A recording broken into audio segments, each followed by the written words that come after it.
Welcome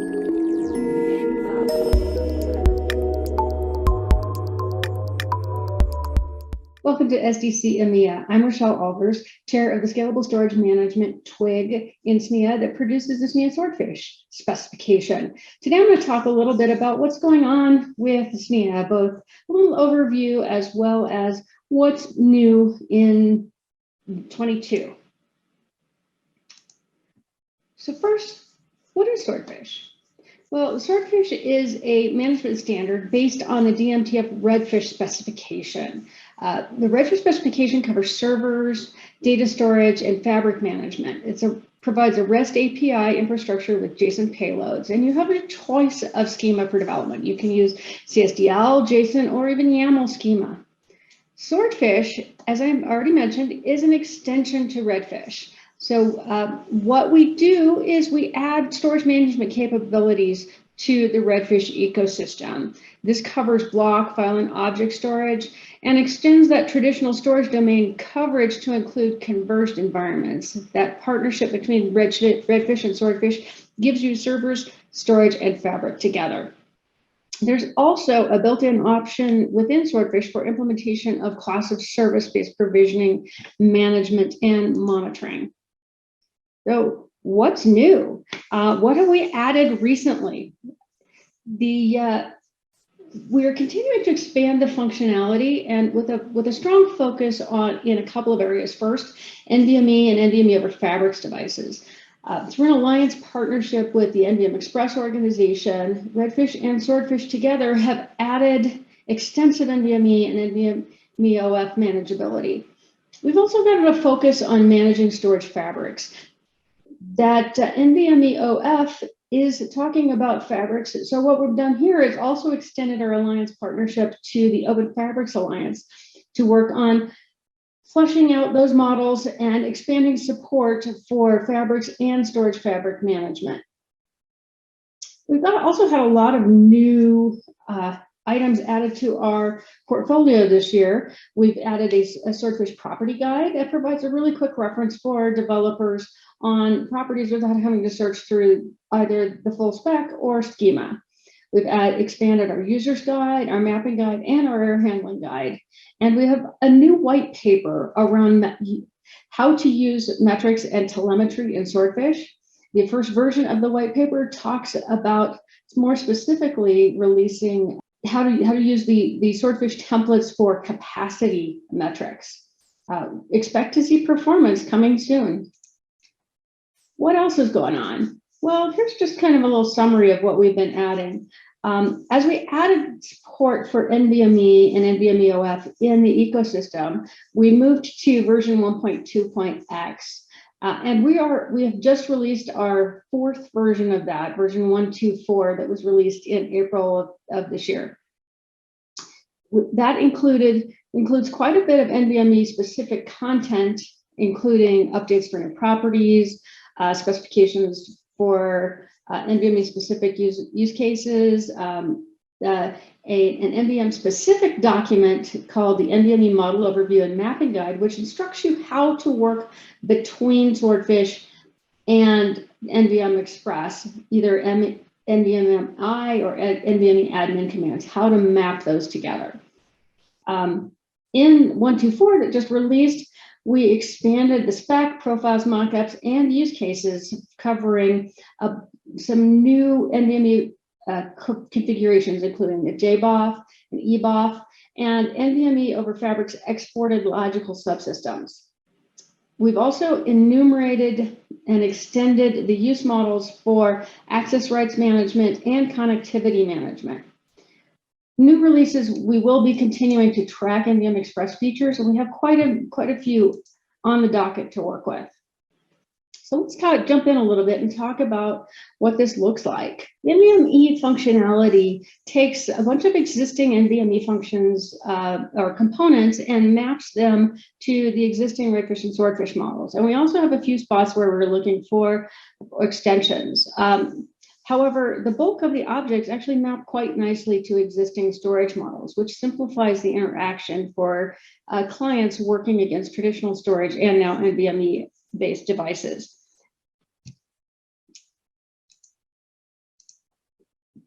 if you look here, you can kind of see as an example, the high-level subsystem model. On the right is the basic model provided by the NVMe or Express organization, where, starting at the high level with the subsystem, moving down to multiple types of controllers.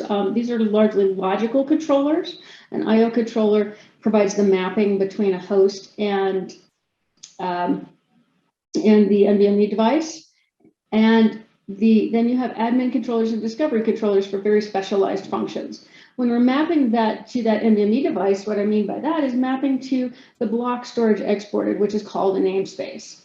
Now, as you can see, those kind of three key basic functions map very nicely to Redfish and Swordfish objects. The subsystem is very consistent with our traditional use of a storage object, and these storage objects have controllers. So we can leverage that notion of the logical controllers in the NVMe space into the storage controller model in Redfish. And, wrapping that up, those namespaces are exposing block storage or other types of storage, and that maps nicely to a traditional volume concept. So what does it look like, and how is Redfish structured? Let's talk a little bit about the hierarchy and layout of Swordfish. We start with what we call the service route. So we have Redfish and Swordfish leverage the same service route, which is /redfish/v1. Everything else will be in a known location off of that. There's really three major places things go. First is the logical subsections. So that's either a /storage or a /systems or a /fabrics. The physical constructs go into chassis. So those two partner together. Well, these two concepts partner well together. As I've already noted, for different device types, you'll have a different logical construct, but your physical constructs typically end up in chassis. There's also a set of services as well as registries to export and support additional information, everything from session management to privilege mapping for dedicated roles to message registries for standardized event notification and more. The way things are structured is you start at the high level with the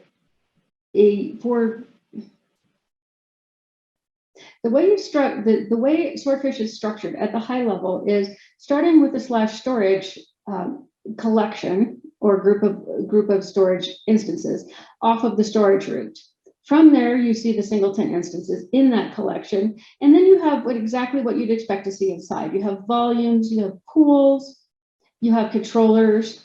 Over in chassis, you see the physical representation of drives. Drives are kind of a special case. They have a lot of logical constructs to them represented in the physical object. But in a storage implementation, the logical representation is done by the volume. And that would be over here. So you can see kind of all these major pieces you'd expect to see. When you're mapping an NVMe drive, as an example here, you could see this straightforward mapping as well. So you have, a subsystem, NVMe subsystem becomes a storage instance. Those controllers we already talked about, I/O, admin, discovery controllers become controller instances here. The volume object is leveraged for namespaces. And then for more complex configurations, the carving NVMe devices up into sets or endurance groups and sets, we leverage our storage pool concept. And then the drive object, last but not least, represents a lot of FRU type information and manageability information specific to the system that is not NVMe, not part of the NVMe spec. It's part of the device's implementation. Okay, we have a similar model, and we use the same objects when we move on to NVMe over Fabrics. This picture talks about the NVMe logical subsystem model, which is very similar to that used by any NVMe-oF front end. You have subsystems, namespaces, controllers, And then the addition here is really the information about how to map this to the fabric, which comes in the form of, exported ports, allowed host connectivity information. So you have connectivity information and your access rights effectively determined here. So those map over, connectivity and access rights map over to using different types of fabric instances for representing each of those. And we'll talk about that more in a little bit. The other objects are the same. You see storage, controllers, and volumes mapping over to those objects. So here's just a quick sample of how that is represented, showing chassis, the chassis for the physical elements over here, controllers for the logical, connectivity information and manageability. This storage instance, you can see connected to a system, is showing this representation is a storage instance that's directly connected to a server. And then we have the fabrics over here to represent access rights and connectivity. This particular one just shows you access rights. You can see that with the connections. All right, let's move on. We also talked about, expanding storage fabric management as being a key that's happening, key new area that's happening and expanding work within Swordfish. We're working with both the DMTF and the OFA to apply and extend the existing Redfish fabric model to multiple fabric types. Part of that work is looking at, do we have complete representations and models for multiple fabric types within the base fabric model? Are there things we need to add? Where do we need to apply those extensions? So Redfish then will be providing all that basic technology instrumentation. And once that's in place, we can then move on to adding some of the storage specific capabilities. The application of storage fabric management, workload optimization, performance instrumentation, anything you really need to support the use cases for managing and extending the storage fabrics. So as I highlighted, we use fabric, the fabrics here, and this is a key for both of these things, both the NVMe-oF and general storage fabrics work, are these two different representations. So when we're looking at connectivity, you have a fabric instance in here where you use the notion of switches, endpoints, and zones to reflect the connectivity management. And in particular, connectivity management over networks.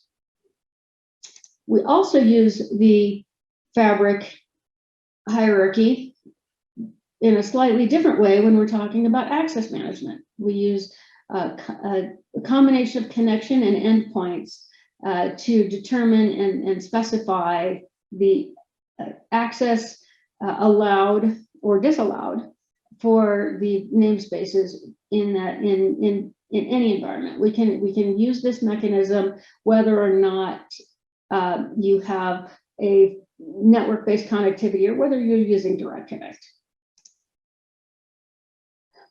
I talked a lot about the work we're doing with DMTF and OFA, and this is kind of where this plugs in. We have these standardized models down here, but as we're looking at how to extend that for different fabric types, that's where this work comes in. We're in the process of developing what we call the OpenFabrics Management Framework. It's an open source reference implementation and architecture to manage multiple types of fabric within the same ecosystem. We look a little bit more at that fabric connectivity that we talked about.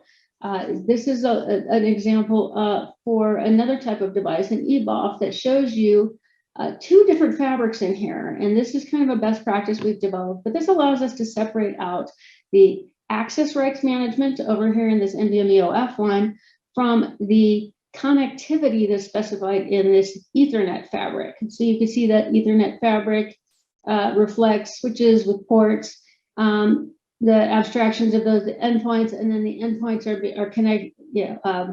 have relationships and connectivity to the network adapter in the system. So the network adapter has network device functions and ports, and then those network device functions are used to help with establishing and defining connectivity. So there's a lot of this, as I mentioned, we've been flushing this out. There's profiles to support these new configurations, as well as expanded documentation, both in the NVMe-oF space, in the mapping guide, as well as in an expanded set of mockups that are now available for redfish and swordfish use in all of these. And so where are those all available? Here's where we have a lot of different spots to go find more info. I've talked about stuff happening within 4 different organizations, and working on getting the synergy across all of those to develop a comprehensive management ecosystem. Swordfish standards are, and all of the supporting materials can be found, and references to them on SNIA.org/swordfish. This includes everything in our Swordfish bundle that covers multiple documents: the specification, the user's guide, the mapping guide, error handling guide, and also the latest white paper that I previously mentioned, as well as pointers to the spec, mockups, and profiles, registries, and more. The mockups are not directly in the bundle. The mockups are available at swordfishmockups.com, but you can always find the reference at SNIA.org/swordfish. We also have multiple places to look at if you're looking to engage with the swordfish ecosystem. There's multiple ways to do that. First is we have an open forum at swordfishforum.com. This is a shared forum with Redfish. And so you can get questions answered about the base protocol, about the ecosystem, or about the swordfish specific elements, all at the same site. If you're interested in engaging more directly and you want to help define the standard and drive functionality into that, join the Scalable Storage Management twig within SNIA. You can also look at the Storage Management Initiative as an option, where the Storage Management Initiative is really the group that helps to accelerate and drive adoption of the spec and the technical work that the twig develops. SMI has multiple programs, including a interoperability lab called the SM Lab and the Swordfish CTP program, which have tons of tools and capabilities to help you accelerate and drive adoption of your swordfish implementations. For redfish standards, you can go to redfish.dmtf.org or dmtf.org/standards/redfish. There's a couple of different URLs on their site to take you to different pieces of it, but you can just go to dmtf.org/redfish and work your way around. The OpenFabrics Alliance is at openfabrics.org. The group that is doing the work that I mentioned earlier is the OFMF working group, the OpenFabrics Management Framework Working Group. The OpenFabrics Alliance is an open organization. You do not have to be a member to see their materials or to contribute. You can join the mailing list, or you can directly join the OFA if you want to really accelerate the work there. The NVM Express is available at nvmexpress.org. The specifications are at nvmexpress.org/developers. And if you're interested in joining that organization or working on specific things, you can just go to nvmexpress.org/join-NVMe. Thanks for your attention today. I hope you've gotten a good update on what's new in Swordfish 4.22. Please feel free to provide us feedback at any point, either through rating this session or contacting us at SNIA.org.